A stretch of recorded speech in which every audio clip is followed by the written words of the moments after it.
ভাইয়া কি রে কি হয়েছে? তুমি হুটহাট করে চলে আসছো। এই নাও, আম্মু এগুলো বাজার থেকে নিয়ে আসতে বলছে। আম্মু টাকা দেয় নাই? না। আচ্ছা ঠিক আছে, তুই যা। আচ্ছা আদন তুই যা, আমি খেলবো না, বাজার করা লাগবে। আরে কি বলিস, চল খেলে আসি তারপর বাজার করিস। না না তুই যা। নাইলে তুই এক কাজ কর, তুই বাজার করে আয়, তোর জন্য আমি টিমে জায়গা রাখবো। না রে, ঝামেলা আছে, আমার কাজ কখন শেষ হয় জানি না। তুই যা, আমি খেলবো না। তাইলে আমি যাই। আচ্ছা।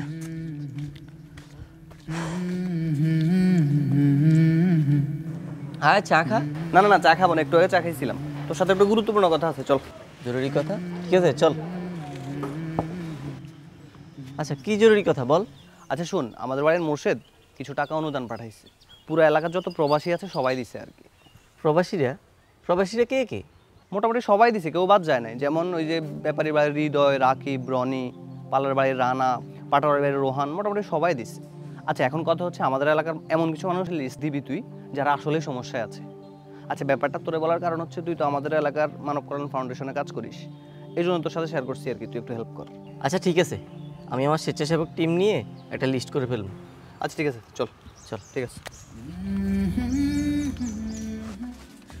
আসসালামু আলাইকুম ভাই। ওয়ালাইকুম আসসালাম। আরে খালেদ, কি অবস্থা? কোথায় থাকো তুমি? তোমার তো আজকাল দেখাই যায় না। আসি তো ভাই। ও ভাই আপনার কাছে আসছিলাম আর কি। আমার কাছে? কি মনে করে বলো? ভাই কিছু সদাই লাগতো, এই কারণে আসছিলাম। তোমার কাছে তো আগেরও কিছু টাকা পাওনা আছে, তুমি তো বলছিলা গত মাসে তোমার আব্বা বিদেশ থেকে পাঠাইলে দিয়ে দিবা। কই এখন পর্যন্ত তো পাইলাম না। ভাই আসলে আমরা একটু সমস্যায় আছি। আব্বার কফিল আব্বার টাকা আটকায় রাখছে, এই জন্য আব্বাও টাকা পাঠাইতে পারতেছে না, আর আমিও আপনার টাকা দিতে পারিনি। আমি আপনার কাছে লজ্জিত ভাই। আচ্ছা তা এখন কি লাগবে? ভাই এই নিন লিস্ট। লিস্টটা তো অনেক লম্বা। আচ্ছা ঠিক আছে, আমি সবগুলো সদাই দিতেছি, তো টাকাটা কিন্তু ঘুরাইও না বেশি দিন। আমি কয়টা টিউশনি পড়ানো শুরু করছি, মাস শেষে বেতন পেলে আপনার টাকা দিয়ে দিব। হয়তো একবারে দিতে পারবো না, 2-3 বারে আস্তে আস্তে দিয়ে দিব। আমি আছি এক মুসিবতে, কারো দুঃখ কষ্ট আবার সহ্য হয় না। আচ্ছা ঠিক আছে দিতেছি। ভাই বাজারে ব্যাগ আছে? জি আছে। আচ্ছা কলমটা দে তো, একটা লিস্ট করা লাগবে বুঝছস? কিসের লিস্ট? ওই যে আমাকে মাহমুদ আছে না, হ্যাঁ। আমাদের কাছে প্রবাসীদের কাছ থেকে কিছু টাকা আসছে, আমাদের এলাকায় যারা গরিব অসহায় আছে তাদের একটা লিস্ট দিতে হবে। আমাদের লিস্ট অনুযায়ী তাদের কিছু সাহায্য সহযোগিতা করা হবে। হ্যাঁ ভালোই হয়, বন্যা পরিস্থিতি তো এখনও পুরোপুরি কাটে নাই, আর অনেকে এখনও ঠিকমতো কাজও করতে পারতেছে না। আচ্ছা তাহলে এখন তোরা কিছু লোকের নাম বল যারা আসলেই সমস্যায় আছে, তাহলে আমরা তাদেরকে কিছু পণ্য সামগ্রী বা নগদ অর্থ প্রদান করব। না না ভাই, টাকা দেওয়ার দরকার নেই, কারণ আমরা গরিব বলে ওদেরকে নগদ টাকা দেবো, পরে দেখা গেছে ওরা দোকানে গিয়ে বিড়ি সিগারেট কিনে খাইবে। ওই বেটা, তুই উল্টা পাল্টা কথা বলস কেন? তুই কারাই গুলো ইঙ্গিত করে বলস, আমি বুঝি না। তুই চাইতে গেলি কে? আমি তোরে কিছু কইছি? আমার কাছ নাই কারে কইছস? এখানে আর কে বিড়ি সিগারেট খায়? আরে তোরা কিসের মধ্যে কি ঢুকেলি? বাদ দে এগুলো। দৌড় মেয়া, থাকুন না এখানে, যেখানে আমার সম্মান নাই সেখানে আমার কি? আরে কই যাস? এ সাব্বির, সাব্বির! আরে বাদ দে, একটু পর দেখবি এমনি চলে আসছে।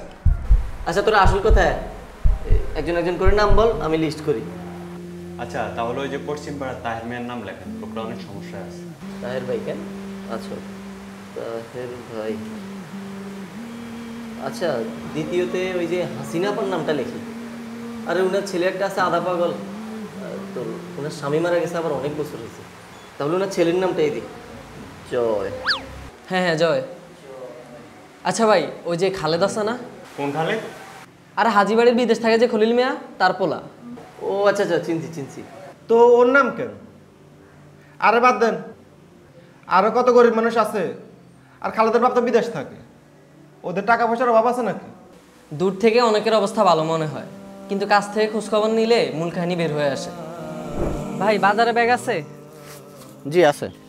এ নাও, এবারের মতো দিলাম, পরের বার টাকা নিয়ে আইসো। আচ্ছা ভাই। ভাই কি হয়েছে ওর সাথে? ওর বাবার নাকি বিদেশে কি সমস্যা হয়েছে, মেলা দিন ধরে টাকা ঘুরাইতেছে। আচ্ছা আমাকে ব্যাগ দেন তো। কয়টা লাগবে? কি বলিস এইগুলো? আমরা তো দূর থেকে একজনকে যাচ করে ফেলি কে স্বাবলম্বী আর কে গরিব, কিন্তু গোপন খবর অনেক সময় গোপনই থেকে যায়। নেহাল তুই অনেক ভালো কাজ করছিস, আমরা অবশ্যই তাদেরকে লিস্টে রাখবো।